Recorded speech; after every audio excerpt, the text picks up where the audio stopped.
We in the security industry do a great job of making really good stuff. We do an awesome job of selling really cool stuff. We don't do a great job of training the end users on how to use it to its full capacity. And that was brought to my attention in the evidence that was done at Stoneman Douglas, where we had top-notch servers. The cameras were okay, but the capture was there. And there was only one person who had to use it was the principal, and he happened to be out of the school that day. And no one knew where it was. And if you go back to the stories of Stoneman Douglas, you'll see that, oh, we've located him, and they realized they're 6 minutes delayed because they had to go reverse. And when they finally captured him and saw what camera he was on, they thought they were real time and they weren't. The guy was already sitting at Walmart, McDonald's having a sandwich and trying to get a ride. So that's what brought to my attention. There's some real misses here that I think our industry could really use some help on.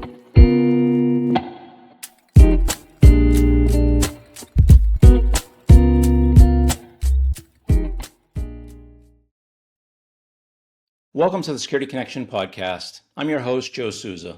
This podcast is your bridge to the world of security, connecting you with leading experts in the field and innovators as well. Every episode of the Security Connection podcast is brought to you by Serverly. We are a security solutions provider that help organizations design and implement advanced security solutions. Thanks for being here with us. Today we have a few topics to discuss with our guest, Noel Glacer. Noel is the CEO at Recruit Group, which is something we'll talk about later in this conversation. But I'd like to start by telling you a story about how we met nearly 7 years ago. So I was the assistant security director at the University of Central Florida, and Noel was going around showing his son colleges. He was still in high school at the time, and he was making stops at the different Florida universities, UCF being one of them. So UCF had just done a lot of upgrades in security, and we had built a security operations center. And this isn't a brag at all, but we had our article featured on the cover of Campus Security and Life Safety magazine, and I was fortunate to sort of tell the story of how security had been enhanced. In the following year, Noel had his son Jake published on the cover of that same periodical, so I was familiar with him, and I think he had seen that publication. But Noel, that goes into quite a story. So please tell the audience why your son was on the cover of the magazine. Yeah, so thanks again for having me here, Joe, on the podcast today to be able to tell my story. So 7 years ago, almost to the day, it was actually last Friday the 14th, was 7-year anniversary since the Marjory Stoneman Douglas High School shooting. My son Jake was in room 1213, where he was in a room with 4 kids that were shot. One kid died, Carmen. So tough time for me then, not knowing which way to go and what to do as a parent, and how do we function going forward, and learning of these events and the days after. As a recruiter, I found my next days were recruiting PTSD psychologists, and that's what I spent the next 4 days of my life doing, besides being glued to my son and kind of disappearing from everything else. The transition was a difficult one, and it wasn't one that took a day or a month or even a year. I'm still transitioning 7 years, and last Friday was again another tough day where I went to a community event and got to see a lot of people I hadn't seen over the year, and just remind you of the preciousness of life, and how things can change on a dime. So on that day, there was actually a news story that broke, and there's a shooting at the school in Stoneman Douglas High School. And I didn't even hear the news story. I was at my desk at 9 a.m. and 10 a.m., 11. This is 2 o'clock in the afternoon, and someone in my office says, "Hey, Noel, there's a shooting at your kid's school." And I'm like, I don't think that makes sense. And it's a great school, Parkland. We moved here for the schools, and lo and behold, I go to sign in on CNN and see shooting at the school. I'm thinking, all right, someone's brandishing a gun. My phone's already ringing for my wife. What's going on? What's happening? You need to be there. All right, I'll head over to the school. By the time I left my office and got into my car in the parking lot and put on the radio, it was a full-blown story. It is, there are police on the way, helicopters are in the air, there's an actual shooting, live fire, and I'm trying to call my son at this point, and I can't get through, I can't get through, I can't get through. I'm on the highway, Sawgrass Expressway, for those familiar with South Florida, and I'm starting to panic a little bit here. And I see cars in my rearview mirror flying up on me. I see lights, but they're unmarked cars, minivans, trucks, SUVs, different. I mean, it must have been 7, 8, 10 cars that start passing me. And I realize I'm looking at my speedometer. I'm at this point doing 110. And I'm thinking, and I'm getting, like, I'm pulling over the side and they're just flying by me. And I knew this was a bad situation. And rolling up as I got closer to Parkland, the traffic was starting to back up. I see the police under the underpass putting on their vests, grabbing their rifles, heading towards the school on foot.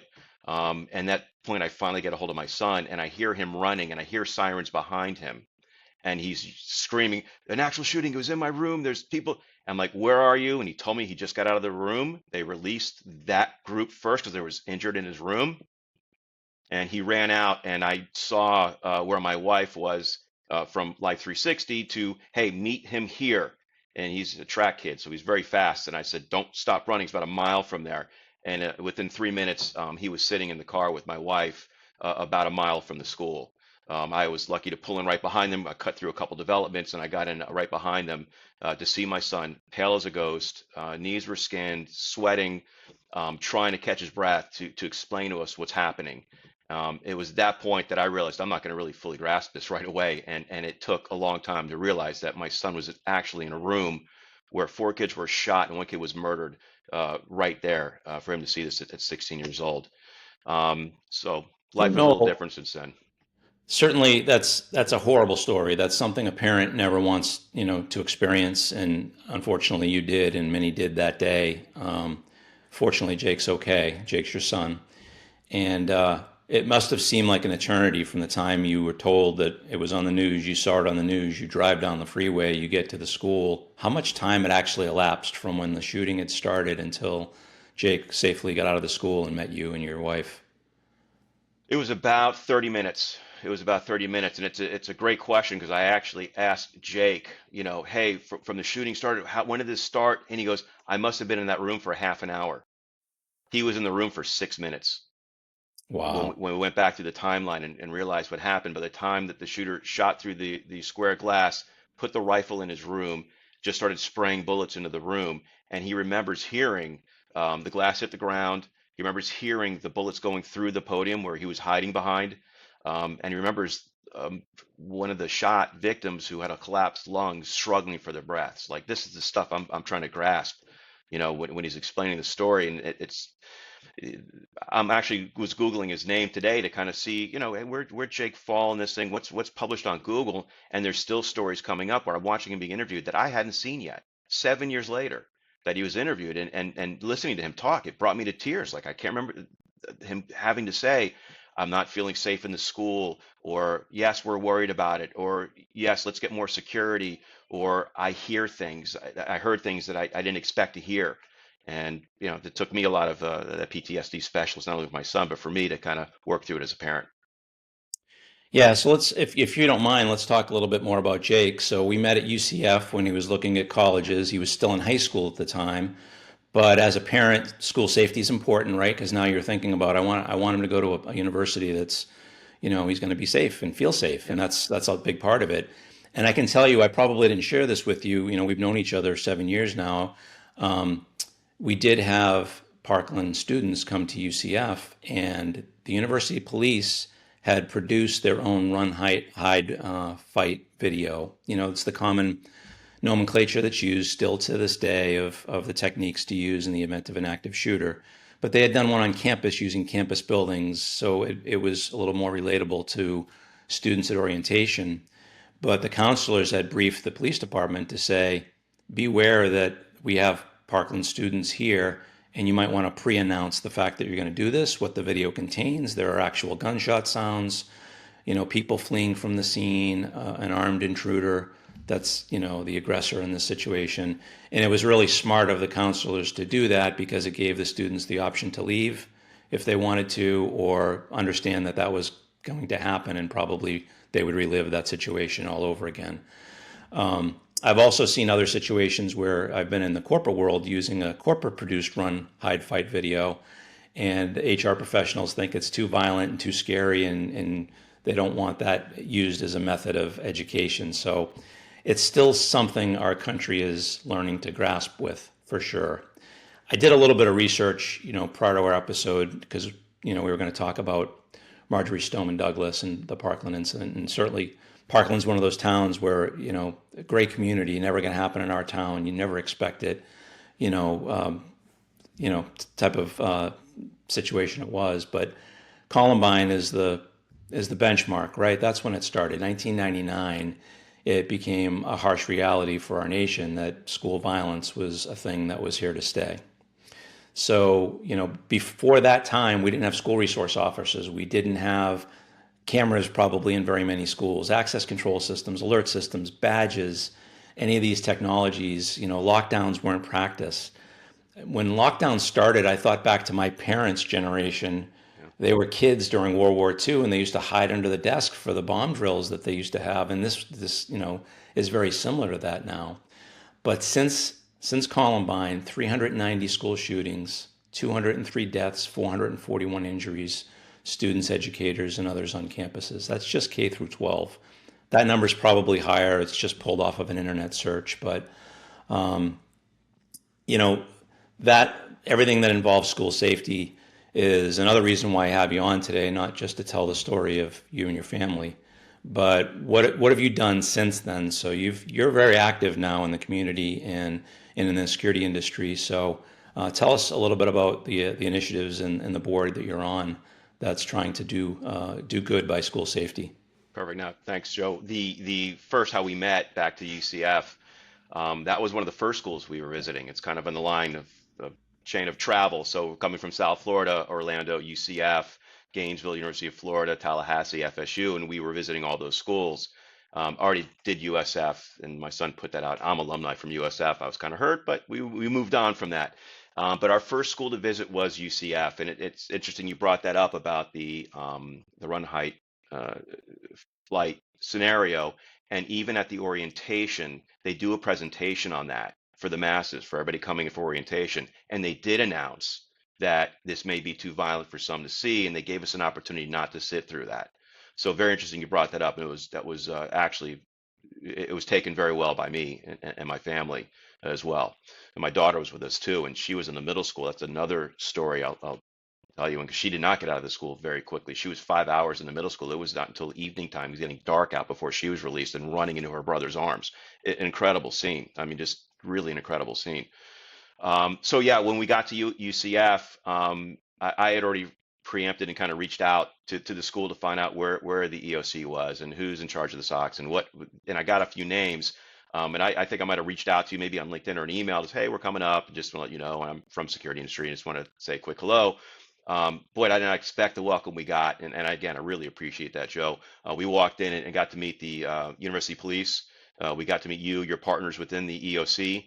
And then you and I got to sit down and kind of do a tour and it got to talk some tech, some shop.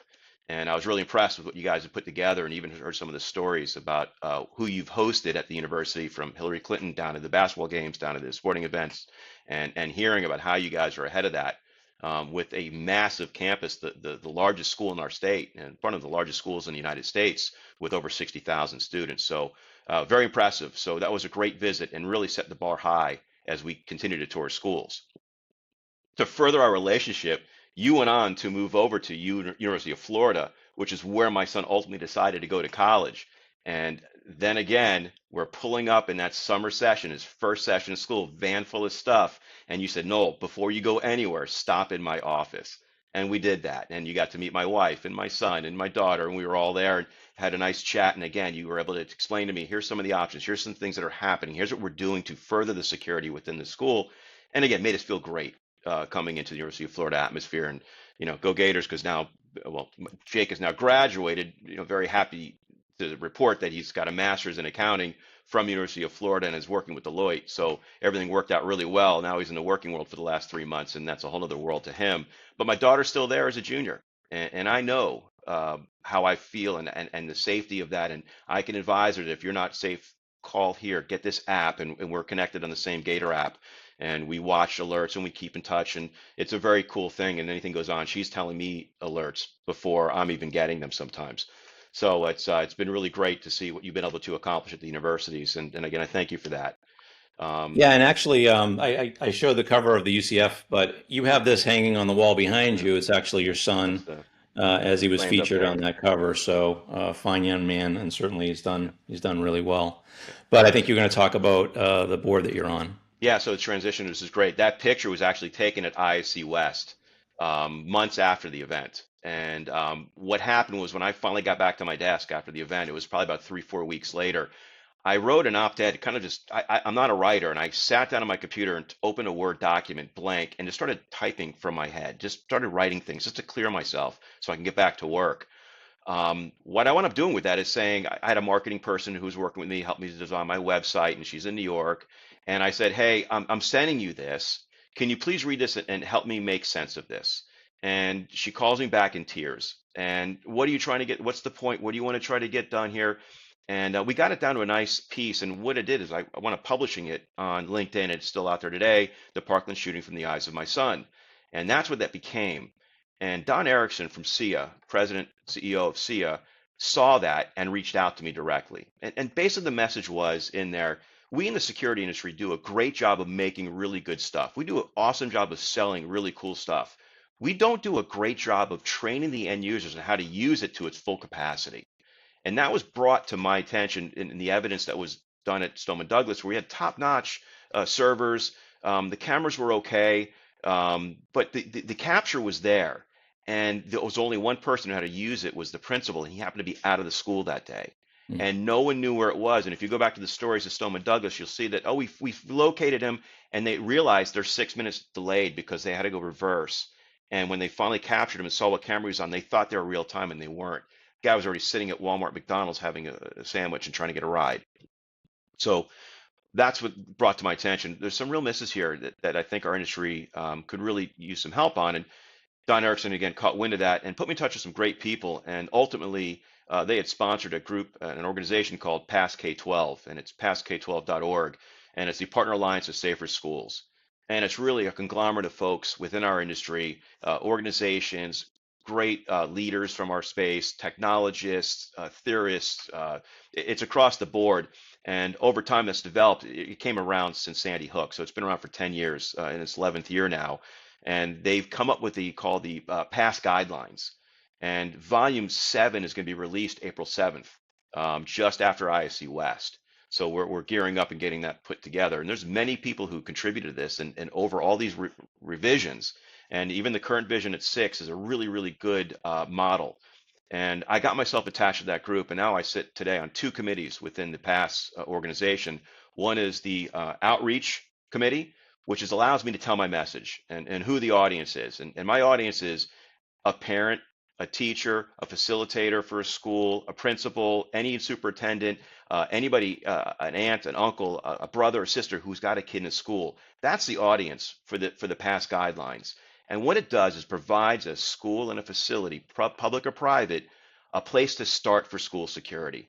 And it's a 5-layered approach. So it starts everything from the classroom all the way to the district level and meets everything in between.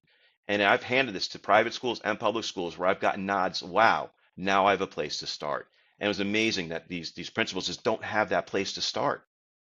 So PASS has provided that opportunity for me to further my mission personally to get the right information in the right hands, which is anybody who's got a kid in a school, to get this to the right hands to say, hey, start here.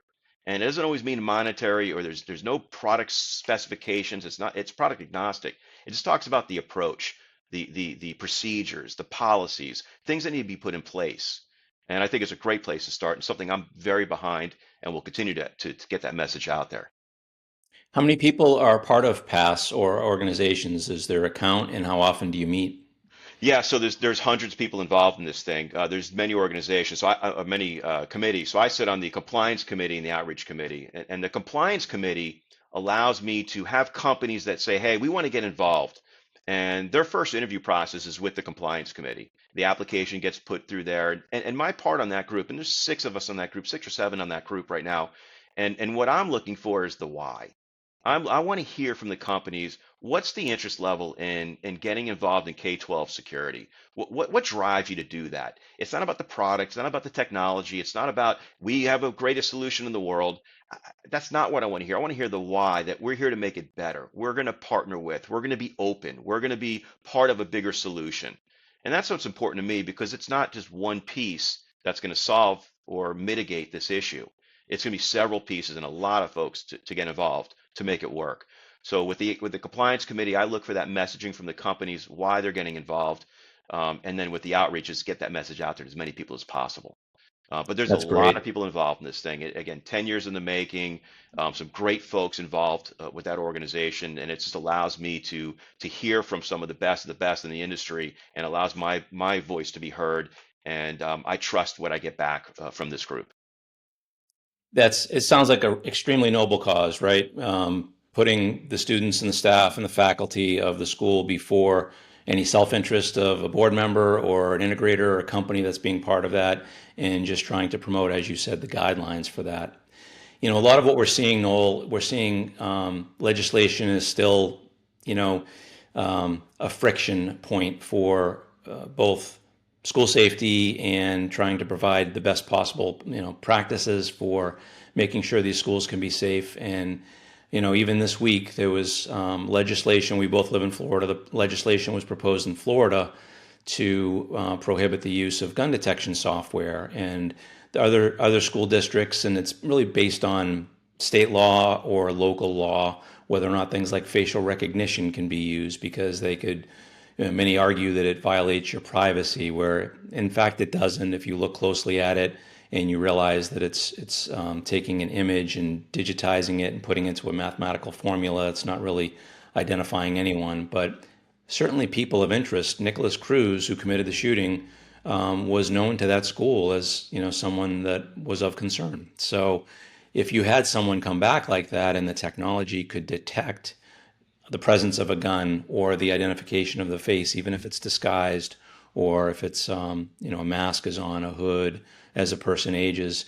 Those are just two examples, and I'm not promoting those two specific technologies, but to see I guess the big lobby interest groups try to help their own interests and curb those from being brought to legislation, or laws that exist that say you're violating privacy. Does PASS have a position on that, or do you have an opinion you'd like to share with regard to things like that? Yeah, so great question. I have an opinion. Again, being firsthand at the school, when this first happened, the big push was metal detectors. Let's get metal detectors in the school, and I knew enough after 20 years of being in the physical security space, recruiting in it, and having a lot of friends in the space. That wasn't always the best answer. And as a matter of fact, the consulting firm that did Broward County schools came back and said that's not a great idea, because this school specifically, Stoneman Douglas, is a couple thousand students. How do you get a couple thousand students through a few metal detectors that has many entries? Because state of Florida, our schools are open, and they're not. It's almost like a small college campus. Some of these schools, they're separate buildings. So how do you get everybody into one point, which is the point of the metal detectors? You want one funnel, and it was just impossible. And what you're doing is providing a bigger target, and it was proven true, because the beginning of last year's school season, they went with metal detectors, and I drive by that school every single day, and I looked over and I saw the line of students out the building, into the parking lot, just targets, just out there targets. So again, my personal opinion, there's a lot that goes into this thing. And I did bring a company in for metal detectors to get my own satisfaction. And they brought down very sophisticated folks. The engineer, the president of one company came down, and we talked about it and realized that you have to close so many entry points, isolate it in a school like Stoneman Douglas, where, there's hundreds of kids driving. The senior parking lot. There's another group of kids in the state of Florida, you drive at 16. So there's all the juniors are driving, my son included, and in a parking lot further from the school, about a quarter mile away at a park, and they walk in a different entrance. And then you have the bus entrance. So the technologies aren't always the best solution for every school. There's no one, shoe fits all here at all. But it's a look at all of these different things. With the latest legislation, I was very opinionated in what should or shouldn't be in there. And then after talking to some of the parents, I stay close to Max Schachter, who lost his son Alex in this, and he's all about the way that the reporting has to be done, and the school has to be secured, and there's a lot of stuff that goes into this. He had to tell me, Noel, perfection is the enemy of good, and I'm looking for perfection. Me, Noel, was looking for perfection, and I got to realize that I got to come off it a little bit. So how do we meet in the middle? How do we bring different things in play that may make sense? So my personal opinion is, if there's a technology that makes sense, and it's going to work to a certain degree and not cause panic or havoc, we should look at that. The position on passes, on the political pieces, we're not a lobbyist group. We are not. We're there to provide information and provide a place to start for school security. And as although there's a description or discussion points brought up, we will not recommend, we don't recommend any specific technology in any solution that we say is a good one or a bad one. We don't know bad, just this is what makes sense. So we don't we take a stance on passes. Hey, we have an opinion, but our talking points are school safety, and here's what we know is proven to work, and that's the lane we stay in. Yeah, another hot topic that has come up very recently is the use of cell phones in Yeah. schools and whether or not that they should allow students to have them. Does PASS have guidelines on that specific topic yet, or is it still too fresh that they haven't really had a chance to evaluate it? So I had an outreach meeting yesterday, and this came up as one of the topics, and interesting. So I have a personal opinion that in this situation, the actual February 14th, when my son was in the event, I needed that cell phone. I needed that coverage. I needed to find out where he was. I finally got a hold of him. I directed him to where his mother's car was going to be. Get in the car. I'll be right behind you guys. And I was able to coordinate my own, where we can all meet, our own joint place. And I know also once we got him in, the communication lines got clogged. You could not, he was trying to get on Instagram. He was trying to show me the kid and this is the shooter. And it was stopping and stopping. And then I had a couple texts from my friends and his family. Everybody started to text me. That stopped. And then I tried to make a couple of phone calls, stopped. We had no communication. Think about this. There's over 2,000 students, all their parents, all their relatives, all the siblings, all getting into the same area in a very small, confined Parkland community. So it really jammed up the communication. So from twofold. One, as a parent, I liked having that cell phone. I needed that cell phone with my kid, and I needed to get reacquainted with him at that point, and I used the cell phone to do that. On the other side, I could only imagine the communications with the police and how they were trying to communicate was just log jammed, and it's a big issue. And companies like Motorola had to get involved with the towers, and cities had to rearrange what they're going to allow. It goes a lot deeper, but the communication lines failed, and so I'm mixed on that. I don't know how I feel. From a parent, I want them on the phone. From a security facilitator, I want clear lines. I need to have that communication with the first responders. So I'm mixed on that. And in our meeting yesterday in past, again, was, hey, we hear all these different opinions, but we're gonna we're not going to get into that part yet. Let's see what shakes out, what the recommendations are, and what the experts are saying, and then we'll do our due diligence on that as well after the fact, after some of the info comes down.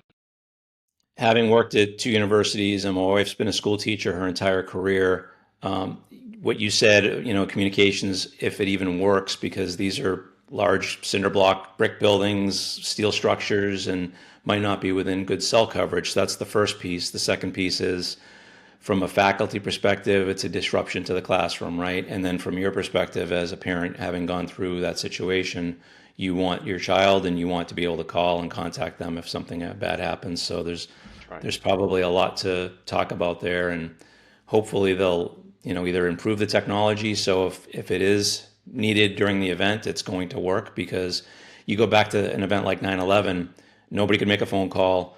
Right. They found that texting or social media worked better because it used different data streams, and that probably holds true. And you'd think high school is going to be different because it's not as large an event, but you said it is 2,000 people on the same cell tower. It doesn't work that way. So to wrap up this part of the conversation, Noel, what do you think we could do to improve training and curriculum, both in school and in the communities? I know PASS is giving guidelines to other agencies and really the communities to use, but should there be more curriculum-based training in school for students around safety? Yeah. Or is So that part of it? well, it's part of it. It is definitely part of it. And again, I lean on the past K-12 because it is for everybody to get a start. As a parent, if you just went to passk12.org, you have the ability to download the guidelines and you can just read through them. And it's not a novel. It's a very good guidelines book. It's lengthy, but it's a lot of verbiage, but it's relative. And you can look at all the different layers and you can look at different parts and pieces you had questions on. You'll get answers in there. But more importantly, it's a place for the schools to start. And the reason I say this is, so my wife was a teacher too for many years before Jake, when we got married, she was a teacher at a college. And after Jake was born, she was a stay-at-home mom and just recently went back to teaching, which was very tough for me. But she's now in a private school, and I felt good about that. It's really under the radar, and it's not a public place, and it's got the right protections that I feel in place, and they did the right things. It's small, it's still tough for me.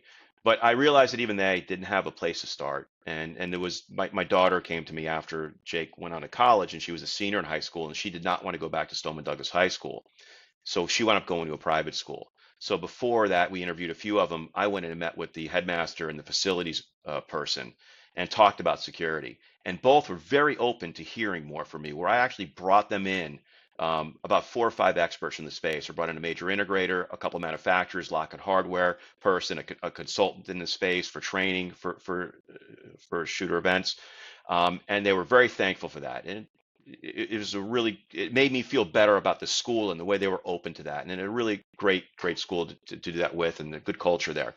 So they took some of the advice until the CFO walked in the room. Yeah, true story. And CFO was kind of challenging me a little bit, like, hey, we don't have millions in budgets to do all these things. And I'm like, I haven't told you to buy one thing yet. All I'm saying is read through the guidelines, get a place to start. And one of the consultants saw me getting a little bit almost combative with him, like, how, we can't put money ahead of life. And he said, let me just rephrase this. He goes, I'm driving in your school, and I noticed there's about 6, 7 different buildings. And I also noticed that not one of them has a number or letter on them to identify them. So as an ex-police officer was a gentleman that was in there, how do I know where to go? And if I had to say, let's put a number up, a 12-inch number on every single building, it would probably cost you about $1 a number at Home Depot. So I could spend about 15 bucks and have your whole entire campus at least marked so you know where you're going. And that drove my point and his point home. And the CFO kind of fell back in his chair and realized that, maybe I need to look a little bit deeper into this. But that's the point of PASS is let everybody have a place to start. It's not about a money spend or about the greatest technology or having the best VMS or cameras or access. It's an accumulation of all these different things that help make a safer school, again, to mitigate. I don't know that we could ever end it. There's other parts of the stool that have to be addressed. But in the security lane, it's a great place to start, and it really gives a starting point, which I think is the hardest thing to get to.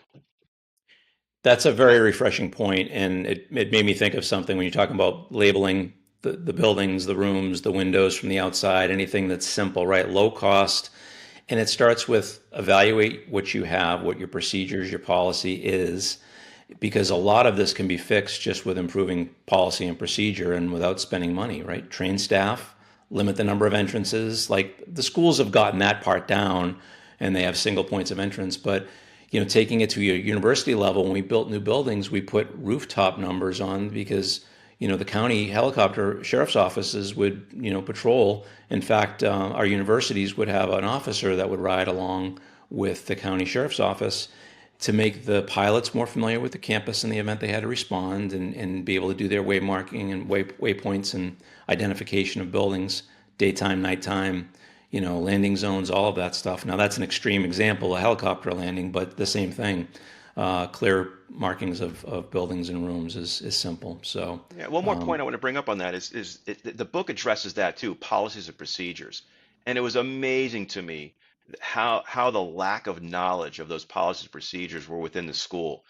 And I can only speak to Stoneman Douglas and the event that this thing could have been a lot less, could have been mitigated early on had policies and procedures been followed by the human beings, not the technology. So, for instance, the assistant coach of the football team, the assistant coach of the football team, a $22 an hour person, not belittling him, but was the one responsible for opening the doors and gates on the perimeter of the school.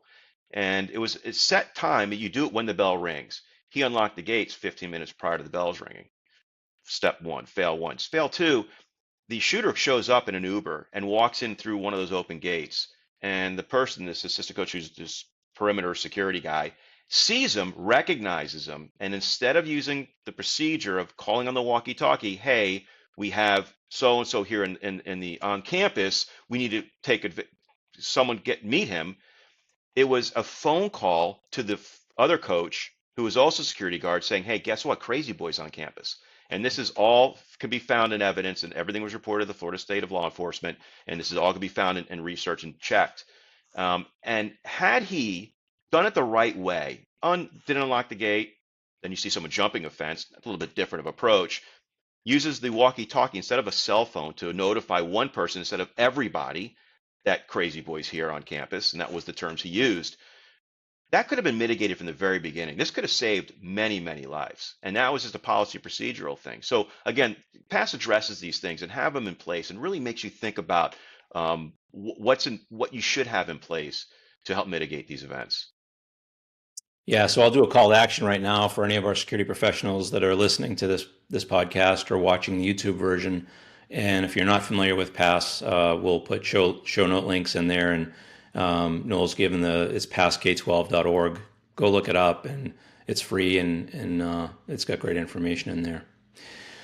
Heavy stuff, Noel. Thanks for sharing all of that. I know that's a lot of raw emotion that comes through, and at the time of this recording, it's February 21st. It was only a week from the anniversary of that incident. So, thanks for sharing that. And one thing we didn't talk about, and you and I have talked about this, is Jake's turned out to be a great kid. I know as a parent, you've been really on top of it, making sure his and your family's mental health is top of mind, and you're doing everything you can. And credit to you and your wife on doing an outstanding job with both your kids, and a credit to Jake for becoming the man he's become and quite successful. And this is a certainly dark day, in his history, and not something he'll ever forget. But it hasn't identified him.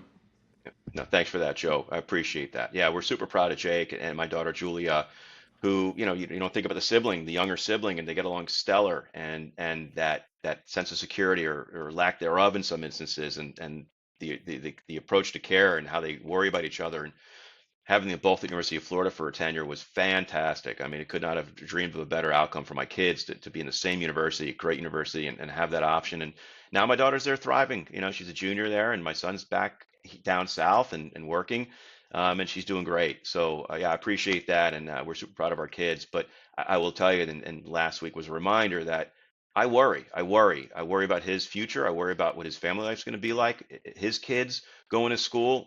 He's got a great girlfriend, recognizes the event that's happened in the past, that clearly talked about it, not from down here, but close. Um, yeah, I always worry. As a parent, I guess we always will. But this is one of those I really keep a keen eye on, and I just am grateful for the communication that Jake and I have built over the years. And this, again, won't define him, but definitely helped create the man who he is. This is a part of him that he's going to have, and he's handled it very well, and I'm still trying to handle it very well. Yeah, many of us take our kids for granted, and unless you've been through an incident like you have, and you don't anymore, right? So another call to action: don't take things for granted ever. No, So let's switch gears. sure. You're also a professional in the security field, which is Yeah, our audience. So tell us more about your company. You're wearing your recruit group shirt, yeah. and you do a lot in the security industry and others. So please tell us more about what you do as your day job. Yeah, so I fell in the recruiting world 23 years ago with one person who was selling EAS tags to a couple major retailers out there, and his name is also Joe, and still a friend of mine today. And always thanked him for that guidance. And he basically taught me how to spell CCTV and explained to me what EAS was and how Access works. And it's very interesting beginnings. But once I got a taste of the security industry 23 years ago, I never looked back, and I wound up building an entire practice out of it. I spent the first 5 or 6 years working with sales and sales leadership, recruiting in this space. Always in the commercial industrial side and government side. It was manufacturers, integrators, guard companies, biometric companies. If they were at the show at As Is at the time, now GSX, or ISC West, that's my audience. I attend those two shows every year. I've been to 20 of them every year. I go to those two, fall and spring. It's a great breakup, and I get to meet my clients. I get to meet my candidates. I get to meet new friends from the industry. I didn't realize what I was building until that event. It was an eye opener for me 7 years ago when I put that opt-ed out, and Don Erickson reaches out to me and says, "You're right." That ISC West we got invited to, my son and I, and again, he's 16 years old at the time, and you have to be 18 to get in there. When Don Erickson got us through the expo center and how to get in there, so they called me up, the people that run it, and said, "Hey, what do you want on his badge?" I'm like, "Put Jake Glacer, Stoneman Douglas High School." And we did, and we walked that show for 3 days and in Vegas. And we got invites in from C-level folks, every industry, people I knew, people I didn't know, welcoming them in. And we prepared Jake for this, his PTSD psychologist. We talked, and how do you talk to adults? How do you tell adults I can't answer? I can't answer. And I got to tell you, he did great. And he was there, and he had recommendations for people in the Door and Lock Hardware Association, and had ideas. And but the guy, he could have reached in and grabbed, that's a great idea, Jake. And people were taking notes. It was just one meeting after the next with Jake's kind of thought and experience and ideas, and just a great experience. So I really appreciated at that point what I had done for myself, putting myself into the security industry, and realized I was part of something bigger. And I stopped thinking of myself as I'm just a recruiter in some industry. No, I am a recruiter in the security space, and these are people I can really get behind. So I'm thankful for the career that I've been able to have, and then where it provided me that help and guidance through an event as major as a school shooting where my son was involved in one of the rooms. I don't know that I have an outlet. I would have another outlet to help me through this thing. And it's funny that we've got to ask Jake and I to speak at a few events, and we've done it through SIA, and we've done it through a few manufacturers and school summits situations, one at UCF. And Jake learned how to speak in front of a group, but when he was speaking from the heart and the audience was attentive. I mean, really attentive. Teachers and facilitators listening. It was an amazing transformation that I watched my son go through at 16, 17, up until about 18. And he got asked recently, actually, as recently as last year in 2024, to speak at an event. And he said, Dad, listen, I'm just going to respectfully decline. I'm not putting it, it's behind me a little bit. I want to go future to what I'm doing in my career, but Dad, you do it because you need this and you're good for it. And that sent the message to me that I had the green light to continue to do what I'm doing, and I should continue to do what I'm doing. And I'm doing it on behalf of myself and my son, but myself. It just I feel better being able to put this out there, and I don't want anybody to experience what I had to experience. It is nothing you see in a parent handbook about school shootings. There's no rhyme and reason behind it. There's no path or procedure for it. I kind of created that path as it happened, and I'm still creating that path today. Yeah. And you're a great voice for the industry. You're a great voice on the topic, and you do it quite well. Thanks. So the recruit group, does it is it for executive level placements? Is it for entry level? Tell us more about the details of like who your customers are and who your clients are. Yeah, thanks. So the evolution's really over 23 years. So that was my first 5, 6 years in sales and sales leadership. And I learned about that year 6, 7 that behind every good salesperson, there's always great operators, who are the operations people putting it in place. So we got involved in operations. It's just grown from there. So we're not all things to all people, but we are a lot of competencies within a very specific industry. And this industry is finally getting a lot wider and a lot deeper with the technology approach, and we're staying in that lane as well. So again, it's manufacturers, it's integrators, it's biometric companies, it's still guard companies that are adding in different pieces. But we're watching the latest technology. We're working with software companies. We're working with other organizations, manufacturers, and now we're providing more of a consultancy where, hey, tell me the job you think you need to fill, and then we're talking about the people that are available, and does this fit? And we're helping them cultivate what those job specs look like for some of these organizations. We're also found that there is a real lack of younger people coming up into this industry, and we're trying to help facilitate some people out of technical schools, some software folks that maybe don't understand coming out of tech into the security industry, what it can mean for them. So we're trying to introduce those folks as well, and we've gone into even the technicians now.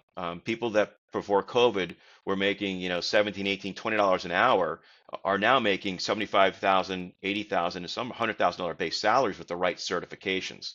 So we stay in front of those folks as well, and make sure that we're doing the right thing for our clients and their end users. Which again, I have a new appreciation for. Who is my client's end user and how does this affect them? So that when I'm looking to fill heads, I want to make sure that we're doing it with the right culture match, the right person, and what we're actually putting out there is crucially important to the world. It really is. So yeah, we're working across a lot of competencies within the physical security space, but all my clients, whether the manufacturers, integrators, biometric companies, their end users are all commercial, industrial, and government people. I don't work with the house, the home, any of the residential stuff. Got it. Yeah, you said the pay wage that the field is paying now, especially for technicians, I can relate firsthand as an end user or practitioner hiring, large and small companies to do work. You're only as good as the quality of those technicians. They are customer facing. They are where the rubber meets the road. They're what you're relying on to do the install correctly, and often underappreciated. And then oftentimes will leave for another company for just a few dollars more because it's Correct. such a low paying field. Hopefully those times are changing. And as you said, technology is advancing. So these people are doing more than just pulling wire and hanging cameras. They have to know the software, the AI, all of that. So it's a critically important role you play in the industry, and that's really interesting. So at this point, I'd like to bring in Sean Sandel. Sean is our director of sales and marketing for Serverly. He's also the producer for this podcast. So, Sean, you have a listener question for Noel? Yeah, thanks, Joe. Yeah, Noel, so we put out the call for questions related to physical security career recruiting. Got a good one here. I think tease you up pretty well here. So, what trends are shaping the physical security job market, and which skills make candidates stand out? Great question. So Joe bringing it up even earlier, the technology is changing rapidly. I think COVID was a real pivot point in this. Is you brought up the technicians and they are customer facing. And what happened during COVID when we weren't allowed to enter the buildings, the only people that were allowed were the essential workers, and the technicians were those folks. So now not only are they going in to do a fix, but they're talking to the clients, they're talking to the end users, and they're learning well, this needs to be upgraded. And while the office is closed, we should get that upgrade done. Now they're getting involved in sales. So what happened was we have these technicians that are now learning skill sets that are outside of tool belt and climbing ladders and pulling wire. They're doing programming. They're getting certifications, CCNAs, CompTIAs. They're getting all these major extra pieces from a technology standpoint that allow them to speak to the end user in a much more educated voice. And those folks have really done well. It's also created another issue that the technicians at all levels are needed, but we created this pay equity situation where you'll have managers that are making $125,000 of the service and technicians, where the technicians are right there making 100,000 with overtime could get to 110, 115, but they're so needed. So this is the issue that we're fighting against, and seen it in the last year or two within industry. That is, hey, you have these managers sitting at 125. I think we got to look within and make sure that you're training people up the right way. And you got to look at the pay equity piece internally before you bring in people externally, and really decide on what you're trying to get accomplished within your organization. It's a real problem out there, and there's no quick answer for it, Sean. But it's a real problem that's happening out there right now. Yeah, for sure.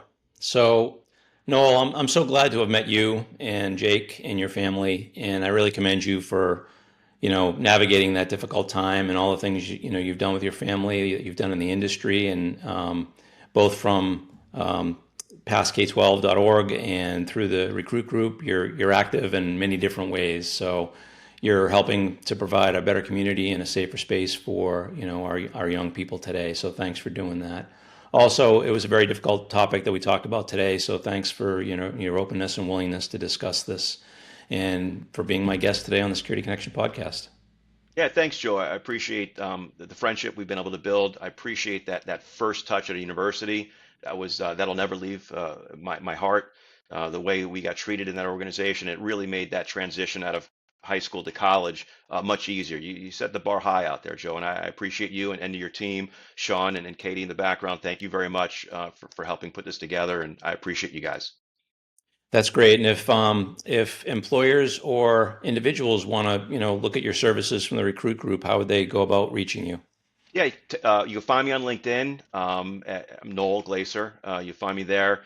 You'll actually see the op-ed I wrote 7 years ago. The Parkland shooting from the eyes of my son is still posted there. But my website is recruitgrp.com. Recruitgrp.com will get you to our page. And you can email me at Noel, Noel, at recruitgrp.com.